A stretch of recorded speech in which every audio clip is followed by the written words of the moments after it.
이 시간 하나님께서 우리에게 주시는 말씀은 출애굽기 2장 23절에서 3장 14절까지의 말씀입니다.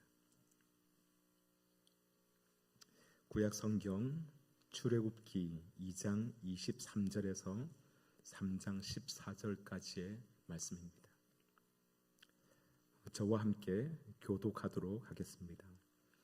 여러 해 후에 애굽 왕은 죽었고 이스라엘 자손은 고된 노동으로 말미암아 탄식하며 부르짖으니 그 고된 노동으로 말미암아 부르짖는 소리가 하나님께 상달된지라.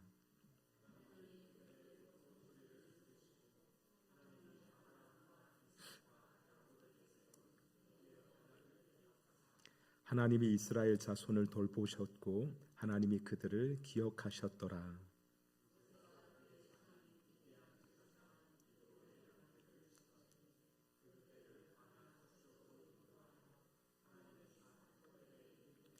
여호와의 사자가 떨기나무 가운데로부터 나오는 불꽃 안에서 그에게 나타나시니라. 그가 보니 떨기나무에 불이 붙었으나 그 떨기나무가 사라지지 아니하는지라.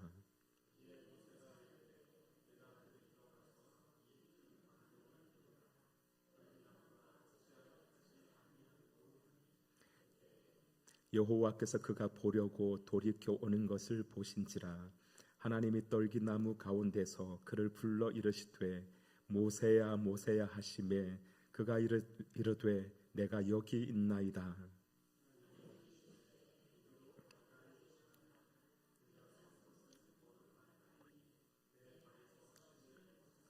또 이르시되 나는 내 조상의 하나님이니 아브라함의 하나님 이삭의 하나님 야곱의 하나님이니라.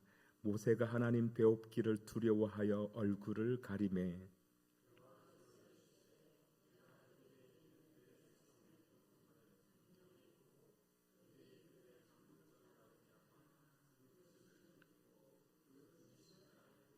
내가 내려가서 그들을 애굽인의 손에서 건져내고 그들을 그 땅에서 인도하여 아름답고 광대한 땅 젖과 꿀이 흐르는 땅 곧 가나안 족속, 헷 족속, 아모리 족속, 브리스 족속, 히위 족속, 여부스 족속의 지방에 데려가려 하노라.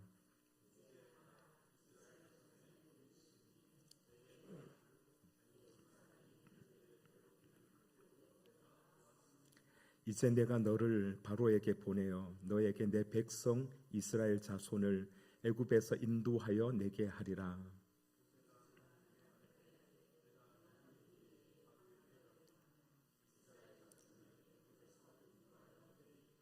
하나님이 이르시되 내가 반드시 너와 함께 있으리라. 내가 그 백성을 애굽에서 인도하여 낸 후에 너희가 이 산에서 하나님을 섬기리니 이것이 내가 너를 보낸 증거니라.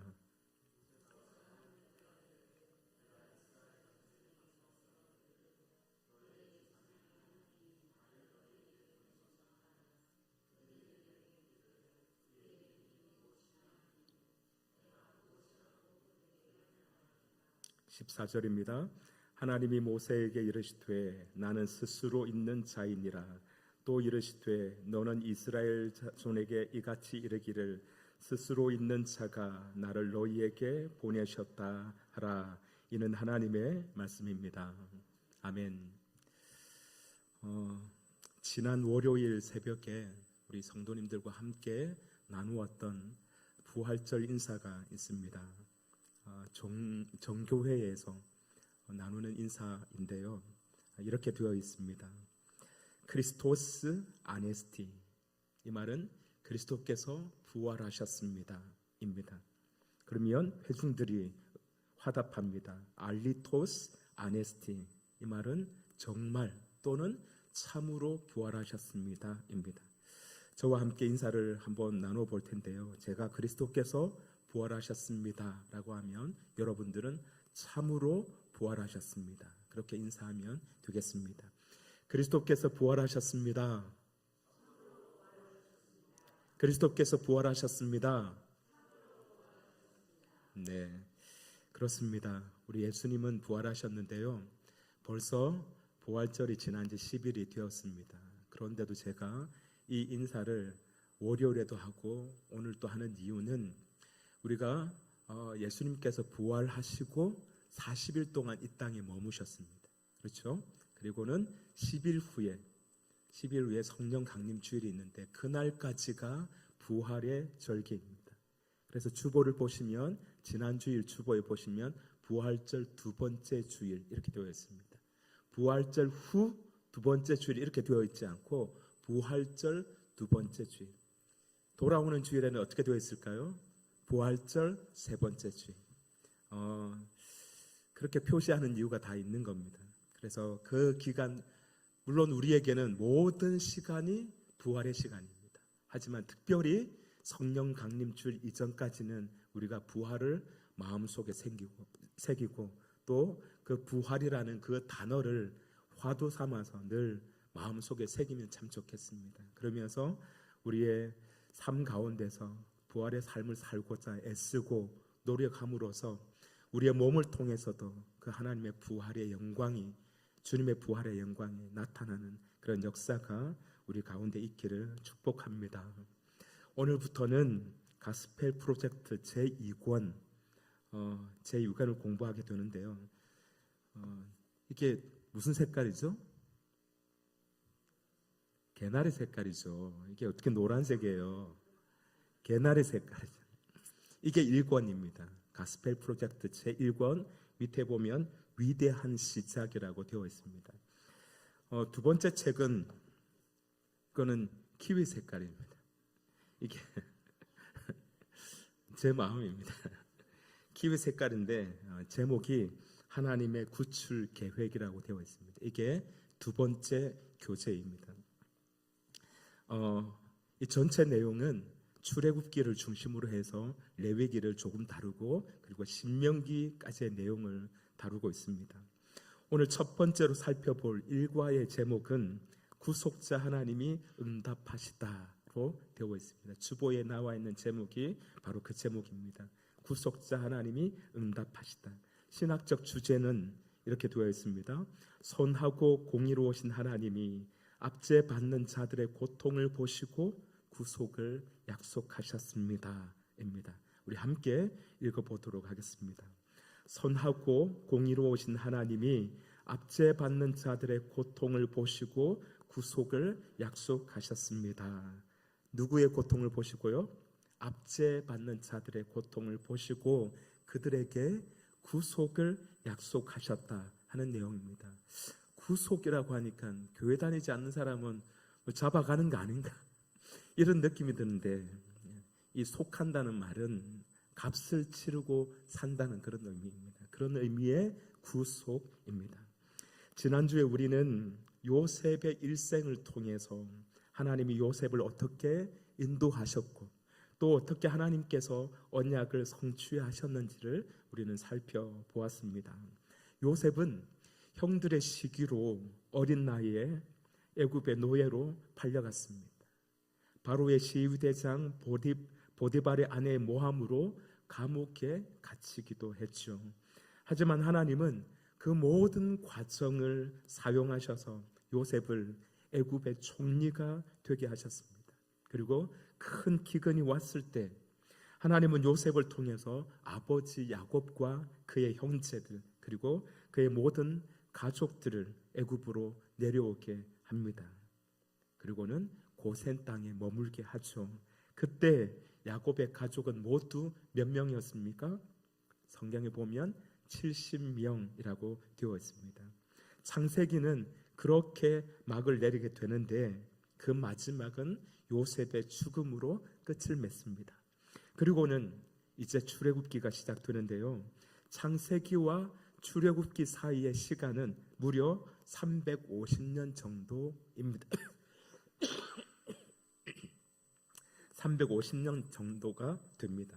그동안 야곱과 요셉의 형제들을 비롯해서 당대의 사람들은 모두 세상을 떠나게 됩니다. 이게 바로 출애굽기의 시작입니다.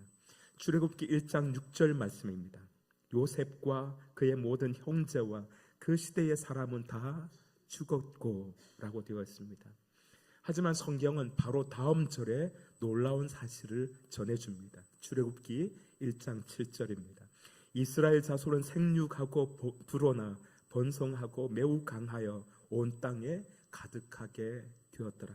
이 말씀은 요셉과 그의 형제들 그리고 그 시대의 사람들은 다 죽었지만 하나님께서 아브라함에게 주셨던 그 약속, 네 자손을 하늘의 별과 같이 바다의 모래같이 땅의 티끌같이 되게 하겠다는 그 약속이 이루어졌다는 것을 바로 이 문장을 통해서 우리에게 보여주고 있는 것입니다. 그런데 이를 위협으로 받아들인 사람이 있었죠.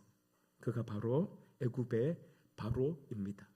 성경은 그를 요셉을 알지 못하는 새 왕이라고 말하는데요, 그 왕은 이스라엘 백성들을 함께 살아가는 이웃으로 보지 않았습니다. 오히려 두려움의 대상으로 여겼습니다. 그래서 이렇게 말합니다. 출애굽기 1장 9절에서 10절 말씀입니다. 이 백성 이스라엘 자손이 우리보다 많고 강하도다. 자, 우리가 그들에게 대하여 지혜롭게 하자. 두렵건대 그들이 더 많게 되면 전쟁이 일어날 때에 우리 대적과 합하여 우리와 싸우고 이 땅에서 나갈까 하노라. 애굽 왕 바로는 이스라엘 백성들이 혹시라도 반란을 일으키게 되면 위험하다고 생각한 것입니다. 그래서 내어놓은 지혜가 이스라엘 백성들을 노예로 삼고 그들로 하여금 극심한 노동을 하게 하는 거였습니다. 몸이 지치고 힘들면 생산력도 떨어지게 되고 딴 생각을 못한다, 그렇게 생각한 것 같습니다. 하지만 성경은 이렇게 말씀합니다. 그러나 학대를 받을수록 더욱 번성하여 퍼져 나가니라. 그러나 학대를 받을수록 더욱 번성하여 퍼져 나가니. 그러자 바로는 두 번째 지혜를 내놓습니다. 히브리 산파 시브라와 부하에게 명령하여 히브리 여인들이 아이를 낳을 때에 그 아이가 남자아이면 죽이라고 하는 명령이었습니다. 하지만 시브라와 부하는 바로 왕보다 하나님을 두려워합니다. 그래서 왕의 명령을 어기고 아이들을 살리는 결정을 하게 되죠. 그 결과 성경은 이렇게 말씀합니다. 출애굽기 1장 20절 말씀입니다. 하나님이 그 산파들에게 은혜를 베푸시니 그 백성은 번성하고 매우 강해지니라. 그 백성은 번성하고 매우 강해지니라. 앞에서는 뭐라고 말씀했습니까? 학대를 받을수록 더욱 번성했다고 했습니다. 똑같은 말씀이죠. 그 백성은 번성하고 매우 강해지니라. 이렇듯 인간이 아무리 계략을 짜도 하나님의 계획은 파기할 수 없습니다. 무너뜨릴 수 없습니다. 그가 당대 최고의 권력을 가진 바로라 할지라도 하나님이 작정하신 것은 눈꼽만큼도 변경할 수 없다는 것이죠. 하지만 바로는 어리석게도 그 사실을 알지 못합니다. 그래서 오히려 더 강팍해집니다. 이번에는 모든 백성에게 명령합니다. 아들이 태어나거든 나일강에 던지라 하는 것입니다. 그때 살아남은 이가 있었죠. 바로 모세입니다. 모세는 바로의 왕궁에서 자라서 왕자가 됩니다. 그 기간이 40년입니다. 하지만 동족인 이스라엘 백성들을 돕다가 도망하게 되죠. 물론 살인죄입니다. 그렇게 해서 미디안 광야에서 또 40년 동안 머물게 됩니다. 그러는 동안 애굽의 왕도 또 바뀌었습니다. 하지만 이스라엘 백성들에 대한 처우는 달라지지 않았습니다. 여전히 고된 노동과 폭력으로 그들의 삶을 짓밟고 유린했습니다. 그러면서 이스라엘 백성들의 고통은 더욱 극심해졌고 절망의 골짜기는 더욱 깊어졌습니다. 그러자 신음합니다. 탄식이 절로 터져 나옵니다. 견딜 수 없는 고통 앞에서 절규합니다. 그 내용이 바로 오늘 우리가 함께 읽은 출애굽기 2장 23절에서 25절까지의 말씀입니다. 오늘 본문에서 아주 중요한 본문이기 때문에 우리 한 번 더 읽어보도록 하겠습니다. 함께 읽도록 하겠습니다. 여러 해 후에 애굽 왕은 죽었고 이스라엘 자손은 고된 노동으로 말미암아 탄식하며 부르짖으니 그 고된 노동으로 말미암아 부르짖는 소리가 하나님께 상달된지라. 하나님이 그들의 고통을 들으시고 하나님이 아브라함과 이삭과 야곱에게 세운 그의 언약을 기억하사 하나님이 이스라엘 자손을 돌보셨고 하나님이 그들을 기억하셨더라. 아멘. 이스라엘 자손들이 고된 노동으로 말미암아 탄식하며 부르짖었다고 말씀합니다. 그것도 2번이나 반복하고 있습니다. 특히 이 부르짖다고 하는 단어는 3장 7절과 9절에서도 반복하고 있는데요. 이 동사는 히브리어 단어 츠아크라고 하는 말을 번역한 단어입니다. 이 발음하기 어려운 단어인데 츠아크 이렇게 됩니다. 극심한 고통이 있다. 더 이상 고통을 견딜 수 없어서 부르짖는 것을 츠아크라고 합니다. 그러니까 보통의 부르짖음이 아닙니다. 살려달라고 하는 외침인 것입니다. 더 이상 견딜 수 없으니, 더 이상 감당할 수 없으니 주님 제발 나 좀 살려주십시오. 이러다 죽겠습니다 하는 구원의 요청인 것입니다. 그런데 그 부르짖는 소리가 어떻게 되었다고 말씀합니까? 하나님께 상달된지라 라고 말씀합니다. 하나님께서 들으셨다는 말씀입니다. 하나님께서 이스라엘 백성들의 부르짖는 소리 곧 츠아크를 들으셨다고 하는 말씀입니다. 이게 오늘 교재 1과의 첫 번째 소제목입니다. 이렇게 되어 있습니다. 하나님은 압제받는 자들의 기도를 들으심으로써 응답하십니다. 함께 읽어보겠습니다. 하나님은 압제받는 자들의 기도를 들으심으로써 응답하십니다. 그렇습니다. 하나님은 츠아크를 들으시는 분이십니다. 우리의 부르짖음에 고개를 돌리는 분이 아니십니다. 하나님은 우리의 신음까지도 듣는 분이십니다. 우리의 마음의 묵상까지도 듣는 분으로 우리는 알고 있죠. 이사야 59장 1절은 우리가 너무도 잘 아는 성경 구절입니다. 여호와의 손이 짧아 구원하지 못하신도 아니요 귀가 둔하여 듣지 못하신도 아니라. 하나님은 귀가 너무도 밝으신 분이십니다. 그래서 듣지 못하시는 것이 하나도 없습니다. 특별히 우리 하나님은 고통 중에 신음하는 소리를 잊지 않으십니다. 부르짖는 소리에 더욱더 귀를 기울이십니다. 시편 시인은 이렇게 노래합니다. 시편 34편 15절 말씀입니다. 여호와의 눈은 의인을 향하시고 그의 귀는 그들의 부르짖음에 기울이시는 도다. 아멘. 출애굽기 3장 7절과 9절 말씀도 한 번 더 보겠습니다. 먼저 3장 7절 말씀입니다. 여호와께서 이르시되 내가 애굽에 있는 내 백성의 고통을 분명히 보고 그들이 그들의 감독자로 말미암아 부르짖음을 듣고 그 근심을 알고. 여기 보면 내 백성의 고통을 분명히 보았다고 말씀합니다. 세번역 성경은 이렇게 되어 있습니다. 내 백성이 고통받는 것을 똑똑히 보았다. 그렇게 번역했습니다. 또 하나님은 그들의 부르짖음을 듣고 그 근심도 안다고 말씀합니다. 3장 9절 말씀입니다. 이렇게 되어 있습니다.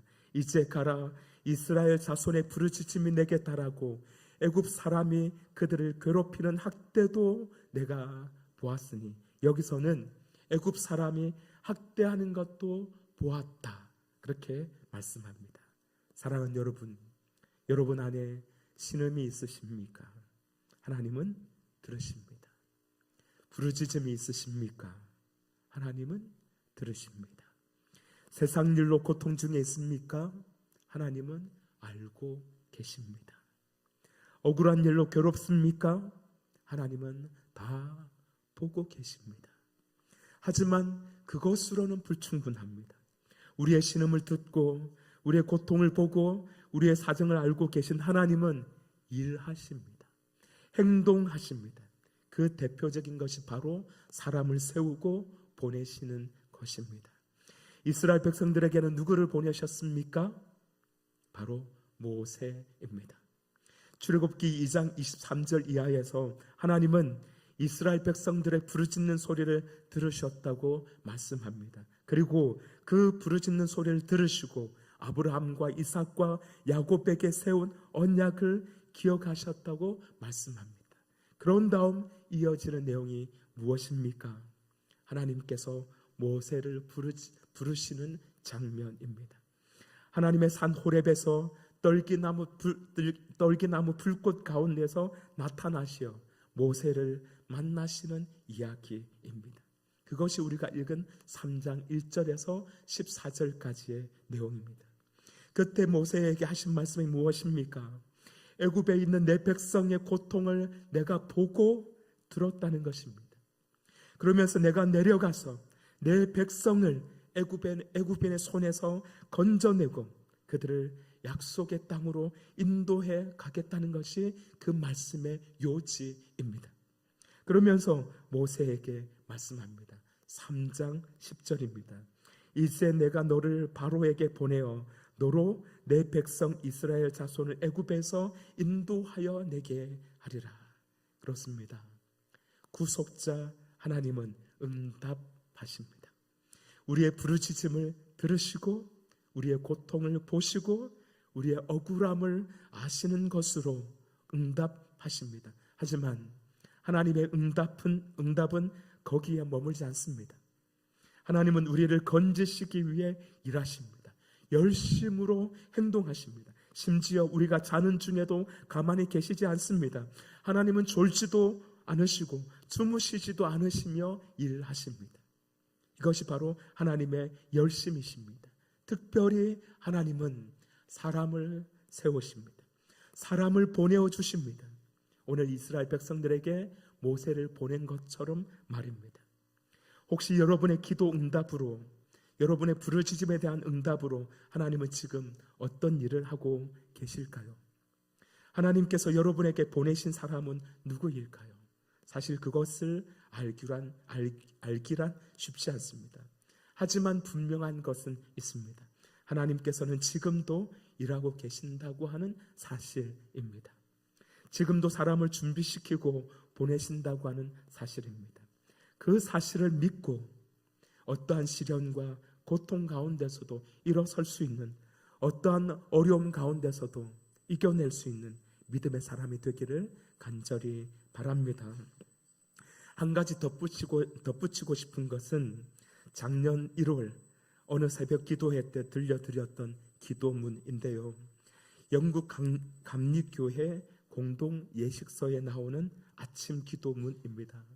제 사무실 책상 위에 붙여놓고 한 번씩 읽곤 하는 기도문인데 한 부분만 말씀드리면 이런 내용입니다. 오늘 우리가 다른 이들이 주님께 바치는 기도의 응답이 되게 해 주십시오. 오늘 내가 다른 이들이 주님께 바치는 기도의 응답이 되게 해 주십시오. 입니다.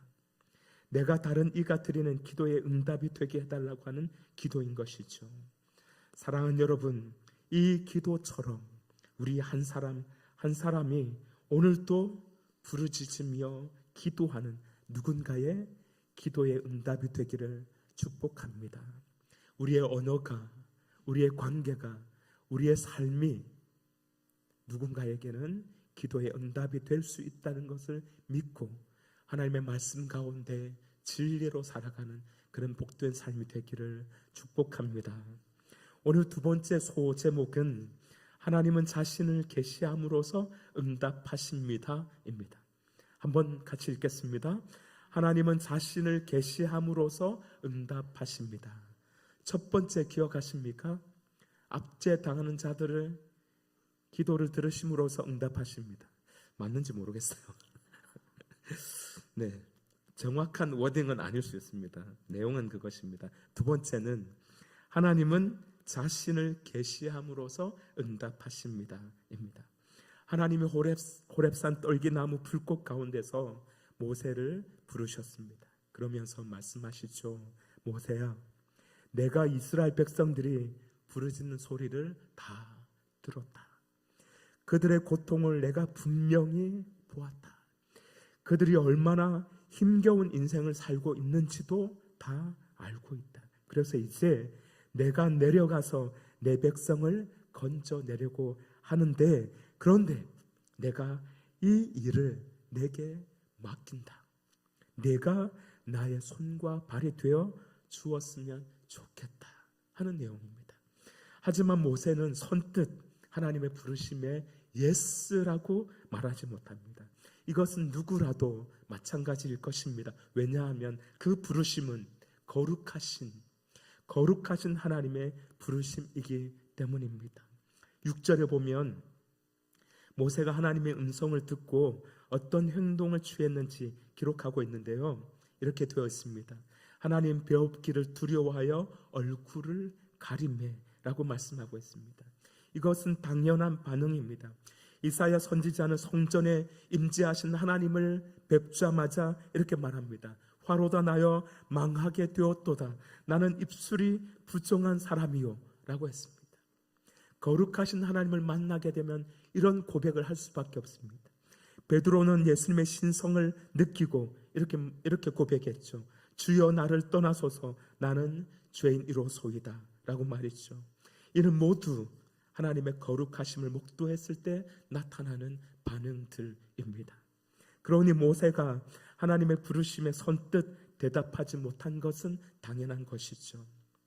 그래서 대신 이렇게 말합니다. 3장 11절 말씀입니다. 모세가 하나님께 아뢰되 내가 누구이기에 바로에게 가며 이스라엘 자손을 애굽에서 인도하여 내리이까. 모세는 지금 자신이 누구인지를 말하고 있는 것입니다. 자신이 지금 어떤 처지에 있는지 말하고 있는 것이죠. 내가 누구이기에 바로에게 가며 하는 그 말이 바로 그런 의미라는 것입니다. 이런 의미일 것입니다. 하나님, 저는 40년 동안 광야에서 지냈습니다.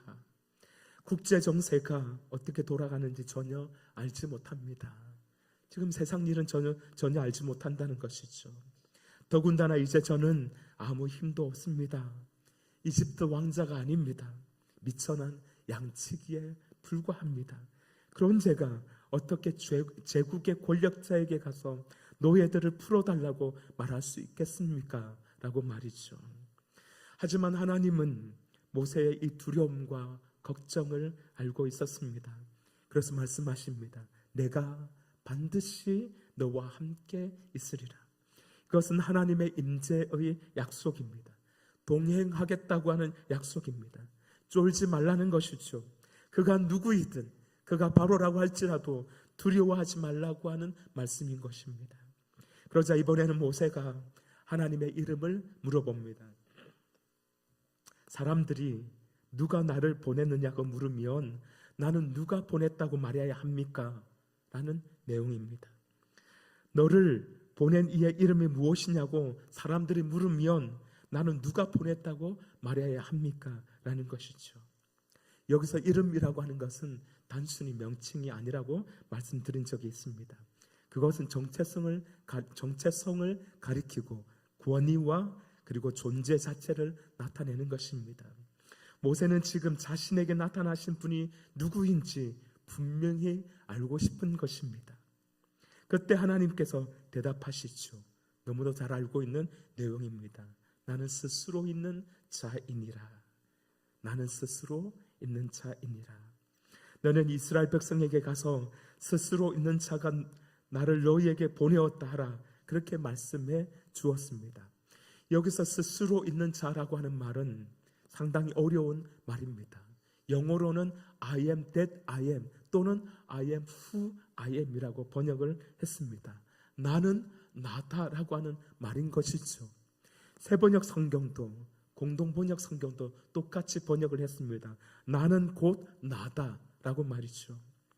가스펠 프로젝트 우리가 보고 있는 이 책에서는 따로 해석을 하지는 않지만 스스로 있는 자라고 하는 이 번역된 히브리어 단어를 통해서 하나님은 존재한다는 의미의 이다 또는 있다라고 하는 이 말과 관련되어 있다고 설명을 합니다. 나는 나다 라고 했을 때 여기 보면 영어로 하면 비동사 B가 들어가 있습니다. is가 들어가 있는 거거든요. 근데 히브리어에도 그 의미가 들어가 있는 거예요. 중간에. 그래서 그 말을 하고 있는 겁니다. 존재한다는 뜻이죠. is라는 말이 있다, 이다, 존재한다 그런 뜻이죠. 그런 의미와 연관지어서 이 저자는 설명을 하고 있습니다. 그러면서 하나님은 어떤 분이냐면 시작이 없는 분이고 만물의 근원이라고 소개를 합니다. 이것은 로마서 11장 36절에 나오는 말씀과 맥을 같이 하고 있습니다. 이렇게 되어 있습니다. 이는 만물이 주에게서 나오고 주로 말미암고 주에게로 돌아갑니다. 그에게 영광이 세세에 있을지어다. 아멘. 만물이 주에게서 나오고 주로 말미암고 주에게로 돌아간다. 곧 만물의 근원이라는 말인 것이죠. 바로 하나님을 그런 의미로 이 저자는 해석을 하고 있습니다. 익숙한 해석이긴 하지만 저는 이 해석도 좋아하지만 또 다른 해석을 선호합니다. 저는 이렇게 해석합니다. 나는 나이고자 하는 나다. 더 어렵습니까? 네. 이것도 역시 쉽지 않은 말이긴 하지만 이 해석이 의미하는 바는 하나님은 어떤 존재, 실체를 가지신 분이기도 하지만 하나님은 사건을 통해서 자신을 드러내는 분이라는 의미로 말씀을 드린 것입니다. 나는 나다. 이렇게 했을 때 나는 나라는 것을 어떻게 보여줄 수 있습니까? 하나님은 존재하는 방식으로 나타나시지는 않잖아요. 불로 나타나기도 하고 구름으로 나타나기도 하고 천둥이 치기도 하고 땅이 흔들리며 지진을 일으키기도 하고 그렇게 하나님은 나타나시잖아요. 그래서 누구도 하나님을 본 적이 없습니다. 그런데 우리는 자꾸 존재하는 방식으로 실존하는 그 존재 방식으로 설명하려면 해석이 어려운 거죠. 그래서 다른 방식으로 해석을 하는데 그게 바로 하나님이 사건을 통해서 자신을 드러낸다는 것입니다. 그 의미가 바로 나는 나다 또는 나는 나이고자 하는 나다라는 말 속에 담겨 있다는 것입니다. 하나님이 자신을 보여주는데 어떤 방식으로요? 사건을 통해서, 역사를 통해서, 이스라엘 백성의 역사를 통해서 하나님은 자기를 끊임없이 계시하고 나타내 보여주는 것입니다. 그렇게 해서 우리는 하나님을 알게 되는 것이죠. 우리가 읽지는 않았지만 3장 15절에서 하나님이 자신을 소개하는 내용을 보면 우리는 그 점을 알 수 있습니다. 이렇게 되어 있습니다. 너는 이스라엘 자손에게 이같이 이르기를 너의 조상의 하나님 여호와 곧 아브라함의 하나님, 이삭의 하나님, 야곱의 하나님께서 나를 너희에게 보내셨다 하라. 이는 나의 영원한 이름이요 대대로 기억할 나의 칭호니라. 여러분, 이 하나님 소개에 대해서 여러분 어떤 생각을 하고 계십니까? 이는 단순히 과거 이스라엘의 옛 조상들의 하나님이라는 것을 말하는 것이 아닙니다. 과거에도 계셨다 이 말을 하고자 하는 것이 아닙니다. 물론 그런 의미도 포함되어 있긴 합니다.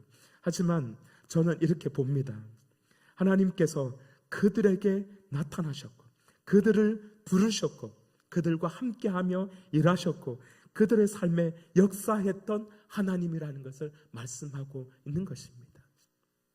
과거에 한때 존재했던 하나님이 아니라 그 역사 가운데 아브라함과 함께 하셨고 이삭과 함께 하셨고 야곱과 함께 하셨고 그들을 인도하셨고 그들을 돌보셨고 그들의 삶 가운데 역사하셨다는 것을 말씀하심으로써 앞으로도 너희와 함께 하겠다는 것을 보여주고 있는 것입니다. 어쨌든 중요한 것은 하나님 이렇게 자신을 계시해 보임으로써 우리의 기도에 우리의 문제에 응답하신다는 사실입니다. 우리는 종종 기도합니다. 하나님, 이 문제를 해결해 주십시오. 하나님, 이 상황을 바꾸어 주십시오. 우리에게 이 문제가 있습니다. 우리 가정에 이런 문제가 있습니다. 하나님, 해결해 주십시오.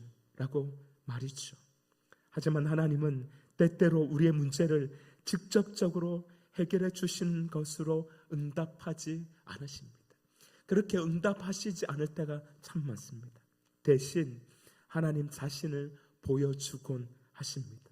말씀을 통해서, 예배를 통해서, 성도들과의 교제를 통해서 하나님 자신을 계시해 보여 주십니다. 하나님이 어떤 분인지, 어떤 사건을 통해서, 또 이를 통해서 하나님 자신을 계시해 주시는 것이죠. 그것을 통해서 하나님이 어떤 분인지를 우리에게 가르쳐 주시는 것입니다. 이 예배의 시간이 그래서 소중한 겁니다. 함께 말씀을 읽고 나누는, 그리고 설교할 때 듣게 되는 이 말씀이 그래서 중요한 것입니다. 하나님이 누구인지 알게 되기 때문입니다. 이게 바로 하나님을 계시해 보여주는 것이죠. 하나님은 이러한 방식으로 우리에게 응답해 주신다는 것입니다.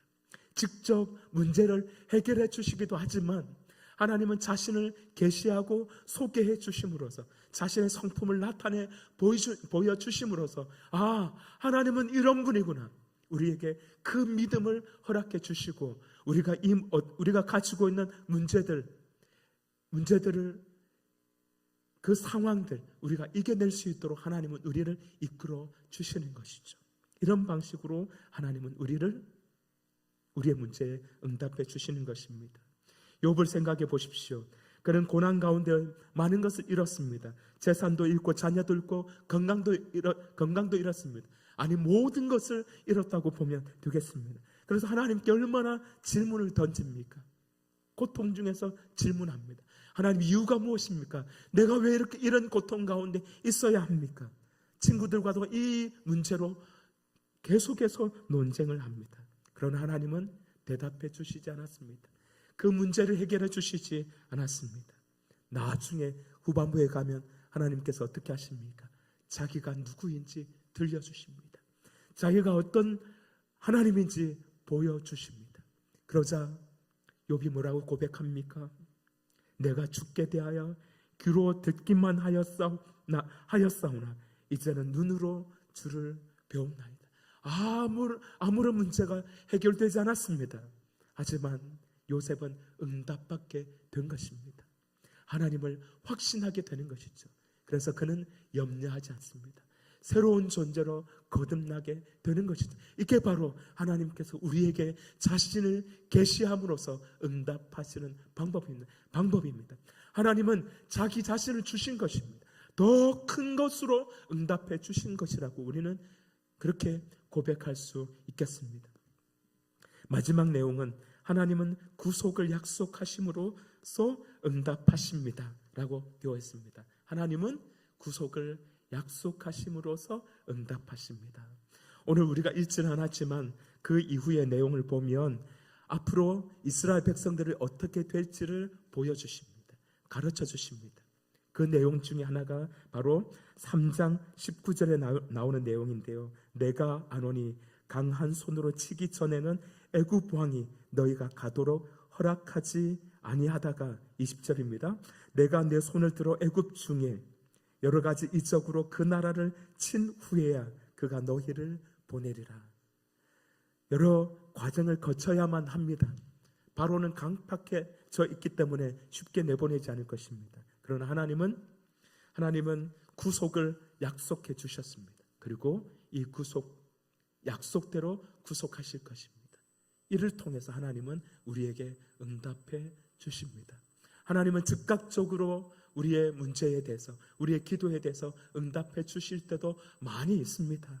하지만 더 많은 경우는 하나님의 약속입니다. 무엇을 통해서요? 말씀을 통해서 우리에게 약속해 주십니다. 그 약속으로 하나님은 응답해 주시는 것이죠. 사랑하는 여러분, 하나님의 그 약속을 믿고 믿음으로 나아가는 우리의 삶이 되기를 바랍니다. 그 약속으로 주신 분이 계시죠. 바로 예수 그리스도입니다. 그분을 통해서, 그분의 십자가를 통해서 우리를 구속해 주셨습니다. 완전히 새로운 피조물로 거듭나게 해 주셨습니다. 그 예수 그리스도의 은혜를 기억하면서 하나님의 약속을 믿으며 살아가는 복된 삶이 되기를 주님의 이름으로 축복합니다. 기도하겠습니다. 참 좋으신 하나님, 감사합니다. 오늘 또 저희들을 부르시고 하나님께서 우리의 여러 가지 어려움과 상황 가운데서 어떻게 응답하시는지 보여주셔서 감사합니다. 신음속에 듣고 또 우리의 부르짖는 소리를 들으심으로 응답하시고, 또 우리에게 약속하심으로써 응답하시며 또 우리에게 자신을 보여주심으로써 응답하시는 그 하나님을 기억하고 주님과 동행하는 복된 삶이 되도록, 그리하여 어떤 어려움에서도 끝까지 승리하고 마는 그런 삶이 되도록 주님 인도하여 주옵소서. 예수님의 이름으로 기도드립니다. 아멘.